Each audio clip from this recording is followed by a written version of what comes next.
मेरा आप सभी को नमस्कार। जैसा कि देश एवं विदेशी मीडिया पर लगातार खबरें चल रही हैं कि क्या ईरान के राष्ट्रपति की मृत्यु महज एक दुर्घटना है या साजिश भी हो सकता है। तो आइए जानते हैं क्या है ईरान के राजनीतिक पहलू। सबसे पहले मैं बताना चाहूँगा कि ईरान के जो राष्ट्रपति हैं वो सर्वोच्च पद न होकर वहाँ के जो सुप्रीम लीडर, जिसको सर्वोच्च नेता कहते हैं, वे वहाँ के सबसे ताकतवर पद हैं। और ईरान के जो राष्ट्रपति होते हैं वो ईरान के दूसरे सबसे ताकतवर पद हैं। हेलीकॉप्टर क्रैश में ईरान के राष्ट्रपति इब्राहिम रईसी समेत वहाँ के विदेश मंत्री आमिर अब्दुल्लाहियन समेत 7 लोगों की मृत्यु हो जाती है, जिसमें हेलीकॉप्टर के स्टाफ भी शामिल हैं। इब्राहिम रईसी ईरान के राष्ट्रपतियों में से सबसे सफल राष्ट्रपति रहे हैं। इस्लामिक क्रांति के बाद जितने भी इस्लामिक नेता या कट्टर धार्मिक नेता हुए हैं उसमें से इब्राहिम रईसी कट्टर धार्मिक नेता एवं उनके जो वाणिज्यिक एवं राजनयिक संबंध हैं अन्य देशों से वो बहुत अच्छे एवं सफल रहे हैं, जैसे कि रूस एवं चाइना उसके उदाहरण हैं।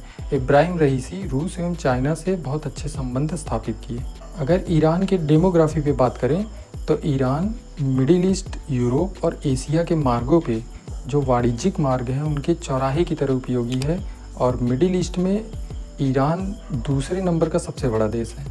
यहाँ पर 98% जनसंख्या इस्लामिक है, जिसमें से 87% जनसंख्या शिया व 11% जनसंख्या सुन्नियों का है। बात ईरान के इतिहास की करें तो ईरान कभी पर्शिया के नाम से जाना जाता था, जिसको हम फारस भी कहते हैं और सीरियन साम्राज्य भी कह सकते हैं। भारत में अक्सर पारसी समुदायों को देखा जाता है, जो कि भारत में बहुत समृद्ध समुदाय है।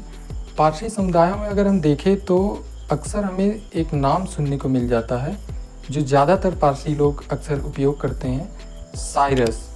तो साइरस ईरान का एक बहुत प्रसिद्ध और सबसे ताकतवर राजा था। दोस्तों, एक समय था जब ईरान पूरी दुनिया पे, जब उसका नाम फारस था, तो वो पूरी दुनिया के 44% जनसंख्या पर राज करता था। इतिहास में अगर ईरान के शासकों की बात करें तो साइरस के बाद सिकंदर का ईरान पे कब्जा हुआ जब वह फारस था। सिकंदर के बाद जोरास्ट्रियन धर्म, जो कि भारत के जो पारसी लोग हैं वो जोरास्ट्रियन धर्म के हैं, जो भारत में पारसी के रूप में जाने जाते हैं, जोरास्ट्रियन धर्म का उदय हुआ। उसके बाद खलीफा ने उस पर कब्जा किया ईरान पर। उसके बाद खलीफा के बाद फिर अलाउद्दीन खिलजी ने कब्जा किया।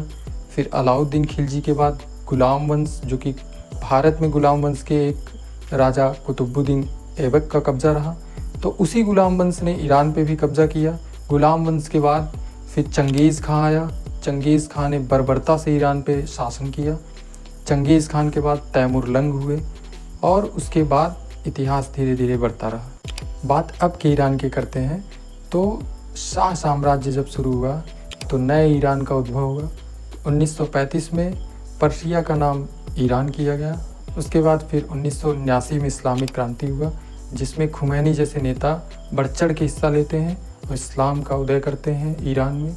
और उसके पश्चात खुमैनी के साथ साथ बहुत सारे कट्टर धार्मिक नेता पैदा हुए इसी खुमैनी साम्राज्य में, इसी इस्लामिक क्रांति में। अब हम उन राजनीतिक पहलुओं पे बात करते हैं कि क्या ये लगातार हो रही दुर्घटनाएं कहीं राजनीतिक तंत्र या खुफिया तंत्र का इस्तेमाल तो नहीं, क्या ये साजिश तो नहीं उन राजनीतिक तंत्रों या खुफिया तंत्रों की। तो आपको बता दें कि ईरान का यूनाइटेड स्टेट यानी अमेरिका से और इजराइल से संघर्षपूर्ण संबंध रहे हैं। 1979 के इस्लामिक क्रांति के बाद इजराइल ईरान के राजनयिक और वाणिज्यिक दोनों संबंध स्थगित हैं, बंद हैं। इजराइल लगातार आरोप लगाता चला आया है कि ईरान न्यूक्लियर बम बना रहा है, जिससे इजराइल को खतरा है और इसी कारण उसने अपने खुफिया तंत्रों से तमाम नुकसान ईरान को पहुंचा रहा है। जिसका उदाहरण है कि ईरान के एक बहुत फेमस न्यूक्लियर साइंटिस्ट को रिमोट बंदूक से उनके कार में उनको मार दिया जाता है। चूँकि ईरानियन राष्ट्रपति का इजराइल के बॉर्डर पर उनका हेलीकॉप्टर क्रैश हुआ, तो यहाँ पर बात बनता है कि इस पर चर्चा की जाए कि अजरबैजान का इसमें क्या रोल है। इधर ईरान लगातार हमास और इजराइल संघर्ष में अपने सैनिकों द्वारा हमास का लगातार समर्थन कर रहा है। सीरिया में हुए दूतावास, जो कि ईरानी दूतावास है, उस पर हुए हमले के बाद इतिहास में पहली बार ईरान ने अपने ड्रोन मिसाइलों के साथ इजराइल में पहली बार डायरेक्ट अटैक किया, जिससे यह सिद्ध होता है कि ईरान भी लगातार इजराइल का खुलकर विरोध कर रहा है। इस मुद्दे में अजरबैजान का रोल इसलिए अहम हो जाता है क्योंकि अजरबैजान और इजराइल के राजनयिक और वाणिज्यिक संबंध बहुत अच्छे रहे हैं।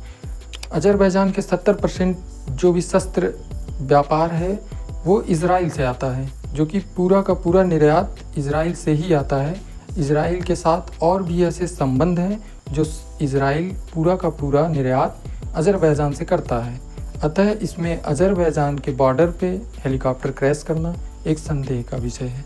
चूँकि अजरबैजान और आर्मेनिया का जब संघर्ष चल रहा था तो आर्मेनिया का ईरान ने साथ दिया और आर्मेनिया ने अजरबैजान पे कब्ज़ा कर लिया था। उसके बाद पुनः अजरबैजान का शासन हुआ, परंतु इससे अजरबैजान और ईरान के रिश्ते थोड़ा सा खटास पैदा हुआ और अजरबैजान के रिश्ते इजराइल से बहुत अच्छे हुए।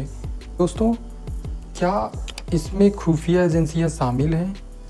क्या दुनिया की सबसे एक्सपर्ट एजेंसी जो खुफिया एजेंसी है मोसाद, क्या इसमें उसकी संदिग्ध भूमिका है? क्या एजेंसियां दुनिया भर के उथल पुथल, दुनिया भर के जो राजनीतिक उथल पुथल हैं, क्या उसके पीछे हैं या नहीं? अब क्या सच्चाई है ये तो भविष्य ही बता सकती है। सच्चाई भविष्य की गोद में है। आपको क्या लगता है? कमेंट करके अवश्य बताएं। धन्यवाद।